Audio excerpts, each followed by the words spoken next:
Welcome po, Master Doms. Part 2 po tayo dito po sa gearbox assembly natin.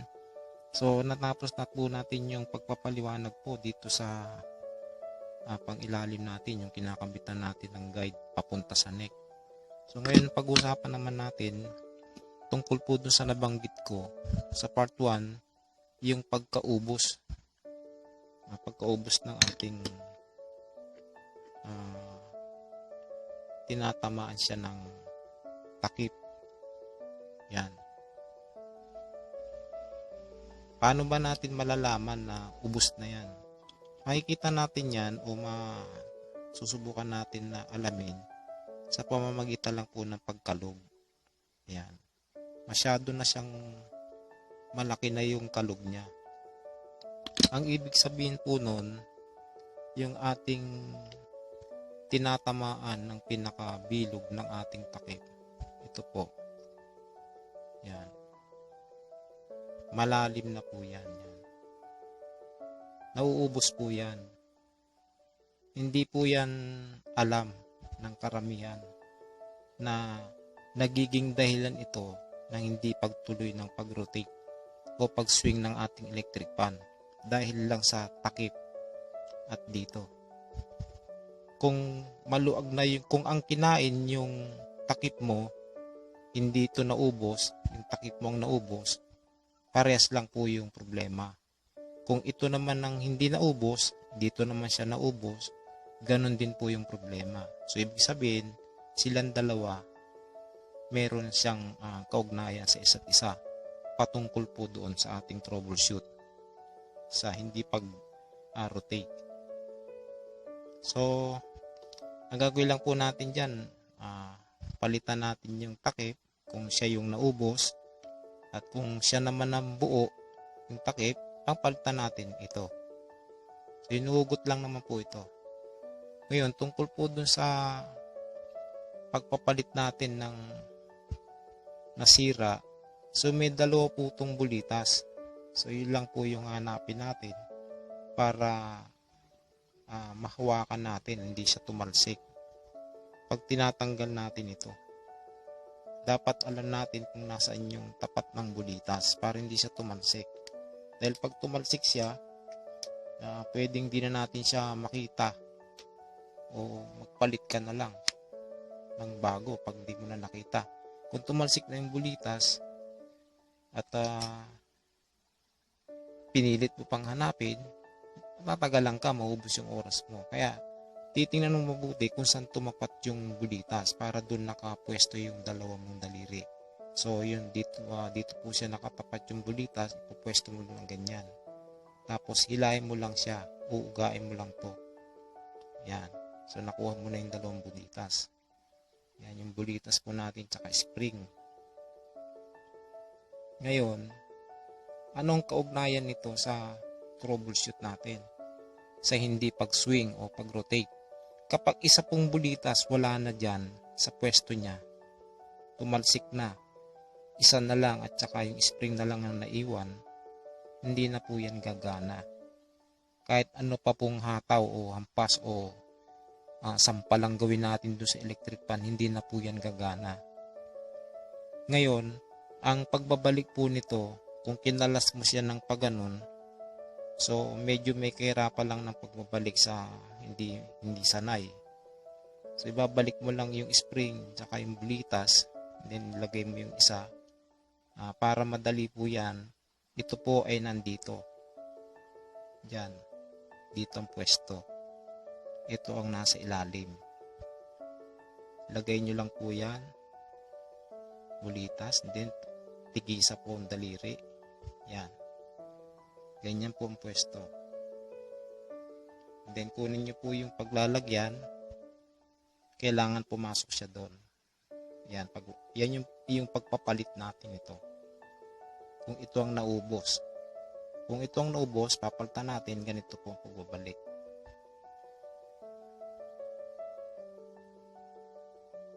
Yan. Tinulak lang natin. Pero yung dalawang bulitas, kailangan nakakalang po sa dalawang daliri natin bago natin siya itulak. Kasi hindi naman po ito papasok kung di natin siya itutulak. At di natin ididiin yung dalawang bulitas. Kasi nga, mayroon siyang spring. So, yun po yung pagpapalit nito. Ngayon, ito naman pong thread na to, para naman po yan sa shafting. Kung may nabungi na isa, mag-i-stack na rin. Hindi na rin siya magro-rotate. Kasi yung thread ng shafting natin, bali, kumukonek siyang pa ganyan. So, kung may bungi na siyang isa, ikot lang ng ikot yung shafting, yung rotor, pero hindi sumasama to. Once na hindi na siya sumama, hindi na rin sasama yung tinatamaan nito. Ang tinatamaan po niyan, ito. Yan, kaganyan.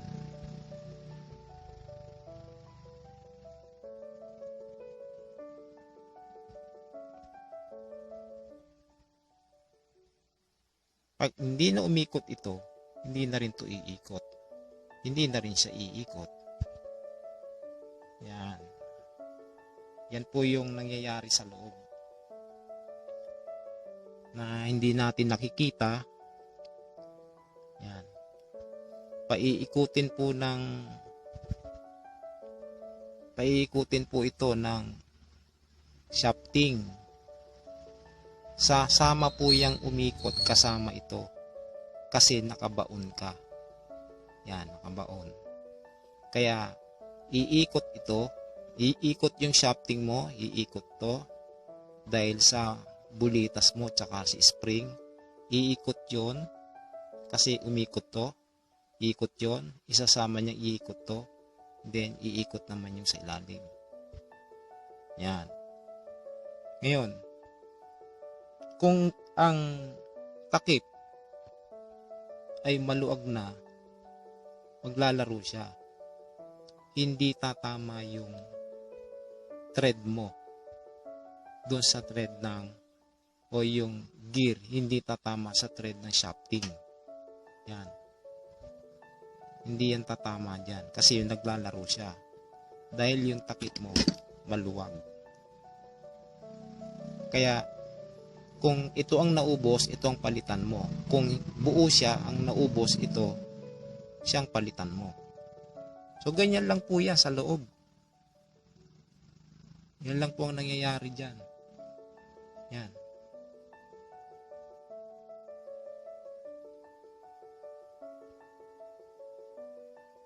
Napaka kung hindi mo siya bubuksan, hindi mo maiisip na ganyan yung nangyayari. Ngayon, kung ang sira naman po ito, kailangan ganito rin yung kukuhanin mong ipapalit. Bakit? Kasi kung ang ginamit mo na shafting ay pino, ito po ay pang pino. Kung ang shafting mo pino, kinabitan mo po ng ganito, ng magaspang, lalagitik din. Hindi rin siya magsuswing.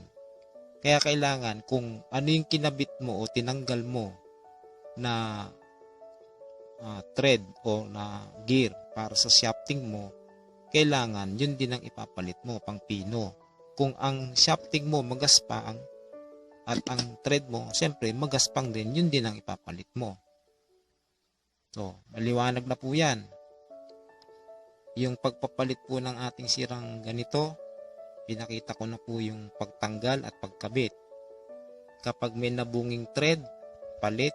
Pag naubos, palit. Pag nabungi ang thread ng ating para sa shafting, palit. Ang kailangan ipapalit natin, kung ang shafting mo pino, pino din ang ipapalit mo. Kung magaspang ang shafting, magaspang po ang ipapalit mo. Pagdating din po dito, kailangan magka-match din ito.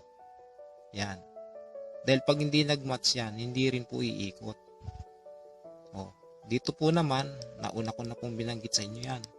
Kung ano po ang dapat gamitin. So yan. Kompleto na po. Para doon po sa ating mga gear. at saka yun pong sa ating guide papunta sa neck. So yan, takip, gear, ay yung pinakabulitas, yung spring, tsaka yung gear natin para sa shafting, yung gear natin para dito sa pangilalim natin na gear. So kompleto na po yan. Isusunod naman po natin dyan yung patungkol naman po sa ibang modelo. So yung pinag-usapan po natin patungkol po sa alum at saka po yung sa plastic, pero iisa siyang modelo, no? Pareho yung ano niya, pareho yung itsura niya. Yan, hindi siya kakaiba dito. So ibang-iba siya dito. Silang dalawa hindi magkaiba. Parehas lang pero plastic alum lang. Pero pagdating sa ibang modelo, yan, tulad nito, China. Tapos ito yung standard. So yung China tsaka standard, meron niyang paliwanag diyan. At meron din tayong Panasonic na old model. Yan. May mga iba-ibang klaseng old model na ganito. So yung paliwanag po dito ay kaparehas lang din naman nito. No, pagka naubos din yung thread o yung nabungi yung thread, kung ano yung itinuro ko na sa inyo o binanggit ko na dito sa alum at plastic na isang modelo, pwedeng mangyari din po dito sa old model na to, at pwede rin mangyari dito sa China, pwede rin mangyari dito sa standard. Yan, pwede rin mangyari po dito sa Asahi. Yan po ang alum ng Asahi. Ito naman po yung alum ng standard. So magkaiba rin, no? May square yung kanyang takip. Sa Asahi, bilog. Pero may naiba po dyan. Hindi nyo po pwede na itong alum na ito ay ikakabit nyo ang panloob dito sa Asahi. Isa po yan na pag-uusapan din natin. Hindi rin pwede yon kasi iba po ito. Iba po yung panloob ng Asahi sa ordinary lang na alum at saka na plastic na gearbox assembly. Parang tawag yan patented, parang sila lang yung meron yan. Kaya pag bumili ka ng pang-Asahi talaga na gearbox assembly. Dalawang klase po ito. Meron pong nauna dito, ito po yung modelo na po ito. Meron pa pong nauna dyan na kahalintulad po ng sa standard. Yan. Magkaparehas po ng sa standard ang style ng kanyang pangilalim, pero pagdating sa takip po, hindi yan square. Yan, ganyan ang itsura ng sa Asahi, pabilog, katulad din po ng ordinary. Pero may pagkakaiba talaga dahil mapapansin nyo na yung kanyang dito sa bandang ito, square siya, pagdating doon, pabilog. Ito hindi, bilog dito, bilog doon sa kabila. So yun yung sa Asahi ito. Yun yung pagkakaiba niya. At yung panloob niya hindi kaparehas ng sa ordinary lang. Ito kahit saan gamitin to eh. Lahat ng electric pan na ordinary lang na nagagamit ito, plastic tsaka alum. Pero yung Asahi tsaka standard, nako, hindi natin po pwedeng ikabit po ito. Hindi po magmamatch dito sa sa swing bar natin, sa swing guide natin. Yung ating pantukot dun sa ating neck, hindi po magmamatch yan. Kaya yung Asahi standard, hindi po pwedeng pagsamahin o pagpalitin. Hindi rin po pwede na itong gagamitin natin. Pag Asahi, Asahi lang. Pag standard, standard lang po. Pero yung mga ordinaryo na electric fan na gumagamit ng alum at ganitong modelo, kahit pare-parehas mo siyang ikabit o basta ganyang modelo, pwede. So yun po, papaliwanag natin ng tungkol naman dyan sa sa kung ano man po yung binanggit ko doon sa troubleshoot sa loob ng ganitong modelo, ganun na rin po dito. Ulitin ko lang, sa old model, sa China, at saka dito po sa standard at sa Asahi. Pare-parehas lang sila nang nangyayari. Ngayon, ang maiiba lang po ay yung standard at saka yung China. At saka ito pong may pagkakaiba sila sa nangyayari dito sa alum at saka sa plastic na ganitong modelo. Meron siyang kakaibang nangyayari. Kasi itong plastic, kalimitan ito, ganito ang nangyayari sa kanya. Lumulutong. Nabubungi o nabibiyak na siya. Sa standard, hindi. Ang nangyayari sa kanya, yan, nadideform na siya, tsaka nababaak. Ganun din ang nangyayari sa China. Yan, umuoblong yan, naluluto. Hindi katulad nito, ito, lumulutong. Kaya madali siyang galawin mo lang siya, tanggal na. Hindi katulad nito, ito plastic talaga na naluluto. Mabibiyak lang siya pag yung sobrang na siya, liko. Yan. Ngayon, nagagawang ko pa po ng paraan na kung biyak lang po siya dyan o dito. Yan. Pero buo naman ito. Tuwid pa yan. Halimbawa, ganito pa siya kaganda o ganyan pa siya katuwid. Pero meron na siyang baak dito, meron siyang baak doon o dito, na-o-opera ko pa po yan. So naibabalik ko pa siya sa dati niyang pwesto. Wag lang po naluto na ganito, hindi na siya pwede talaga. So replace na talaga to. Meron nabibili po na gearbox lang, so lahat ng laman nito pwede mong ilipat. Gearbox lang ang bibilin mo, lahat yan laman na yan, pag okay pa pwede mo na lang siyang ilipat.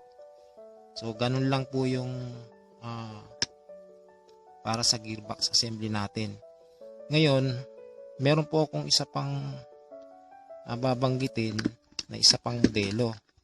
Pero ang troubleshoot dito halos katulad lang din naman ng mga nabanggit ko sa unahan. Kaya lang pagkakaiba po nito, ito po yung modelo ng wall fan na pag ginatak natin, tsaka lang siya magsuswing. Yan. Meron siyang kable. Yung kabling yan po ang nagiging pinaka natin. Hindi po siya hinihila sa likod. Ito naman po hinihila naman yung kable. So papaliwanag po natin lahat mo ang magiging mga trouble pa niyan. Bali itong modelong to, yung merong kable, bali kalimitan po gamit sa wall fan. Ang repair nito parehas lang po ng ganitong plastic tsaka ng alum. So yung style niya ay bumabaon ito kapag hinihila natin yung kable doon sa pinaka base ng ating wall fan. So ito po modelo to ng standard, parehas to ng kanyang desk fan. Halos pareho sila. Yan.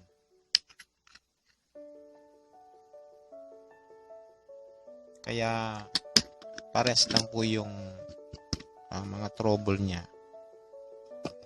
na kung paano siya lulutasin. Dito naman sa kable, mahirap naman tong masira o bihira kasi spring lang ito tsaka kable, tsaka meron siyang nag-handle na bakal, so hindi siya sirain. Ang bali nasisira din kalimitan kung ano yung tinalakay natin dito sa ordinary, yun din ang mangyayari sa kanya. Meron pang isang ginagamit ng Asahi, ito. So kalimitan to nakakabit sa backspan para iikot yung grill. Habang iniikot niya, ito yung nagpapaikot.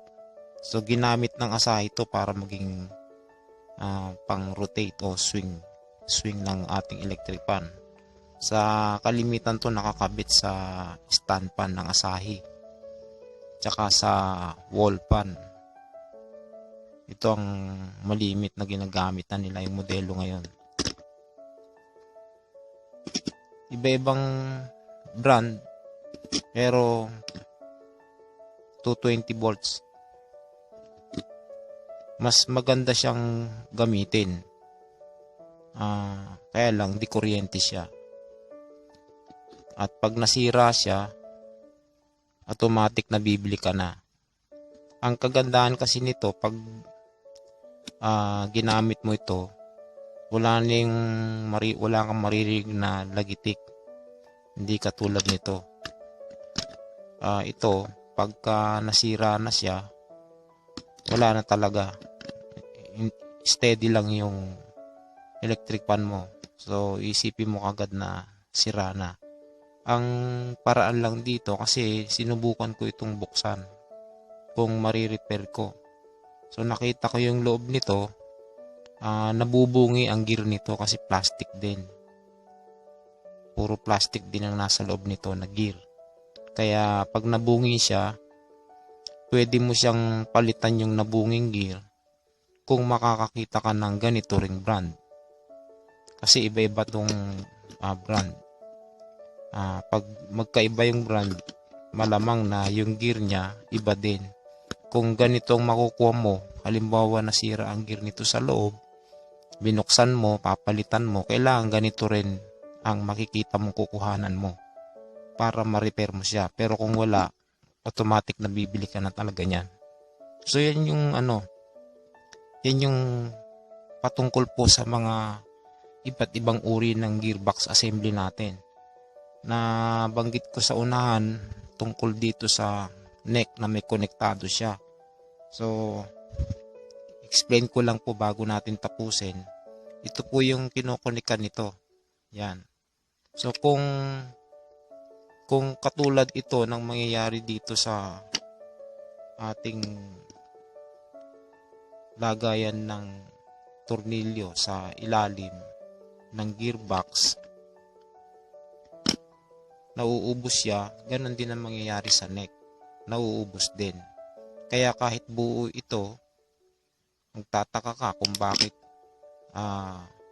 lumalagitik pa rin o hindi nagtutuloy. Halimbawa, bumili ka na ng bago nito, pinabit mo, pero bakit di pa rin tumutuloy yung rotate niya o swing niya?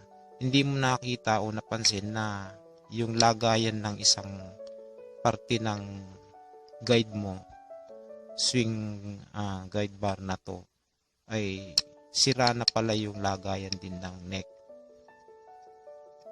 Ngayon, ang paraan dito, kung buong buo pa yung neck mo, kung dito nagawa natin siya ng paraan, palitan natin yung pangilalim, may paraan din dito. Bali yung natitira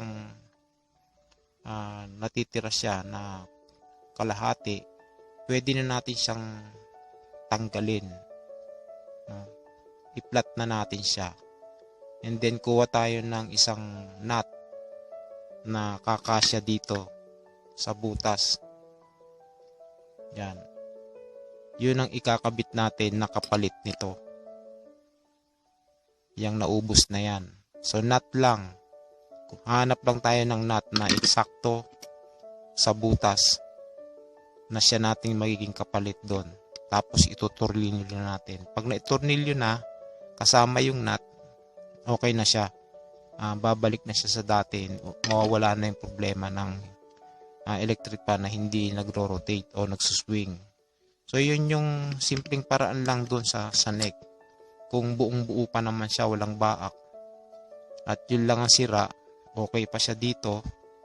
Ito lang mismo yung nasira, nut lang yung pwede mong ipalit para lang hindi ka na uli bumili. So yan po yung mga patungkol po doon sa gearbox assembly natin.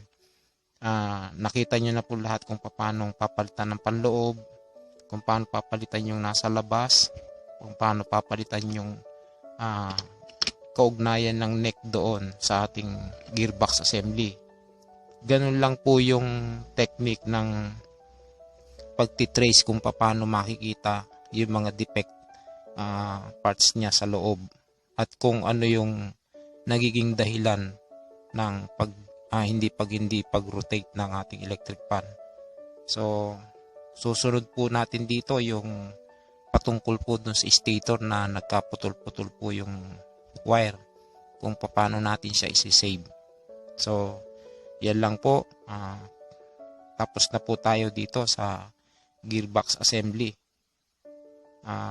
Kung ano man po yung mga hindi nakita dito na modelo, ay parehas lang po yung gagawin natin na pagto-troubleshoot dito.